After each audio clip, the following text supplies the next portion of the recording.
গুরুত্বপূর্ণ বিষয়ে 2 দিন ব্যাপী এক গণভোট অনুষ্ঠিত হয়েছে ইতালিতে। এর মধ্যে ছিল নাগরিকত্ব আইনও, কিন্তু মাত্র 30% ভোটার উপস্থিতির কারণে বাতিল হয়ে গেছে বহুল প্রত্যাশিত এই আয়োজন।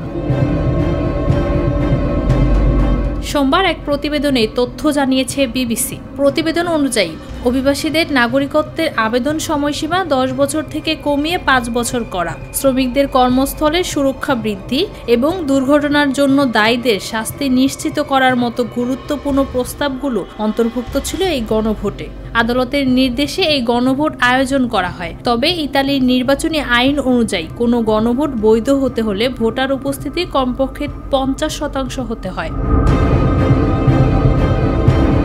এই গণভোটেও ভোটার উপস্থিতি কম হওয়ায় হতাশ হয়েছেন দেশটিতে বসবাসরত প্রায় 25 লাখ বিদেশি নাগরিক। তাদের অনেকেই দ্রুত নাগরিকত্ব লাভের আশা করেছিলেন, কিন্তু ডানপন্থী প্রধানমন্ত্রী জর্জিয়া মেলোনির সরকার শুরু থেকেই এসব প্রস্তাবের বিরুদ্ধে অবস্থান নেয়।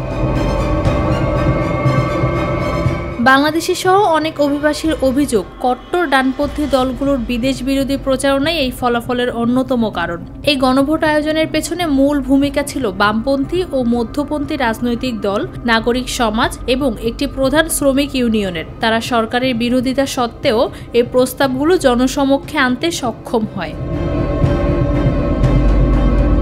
প্রস্তাবের সমর্থকদের মতে এই সংস্কার কার্যকর হলে ইতালিতে থাকা বিপুল সংখ্যক বিদেশি নাগরিক উপকৃত হতেন এবং দেশটির নাগরিকত্ব আইন আরও মানবিক ও আধুনিক হয়ে উঠত। এতে ইতালির আইন ইউরোপের অন্যান্য দেশ যেমন জার্মানি এবং ফ্রান্সের সঙ্গে সামঞ্জস্যপূর্ণ হতো। ফৌজিয়া আক্তার, নিরপেক্ষ নিউজ ডেস্ক।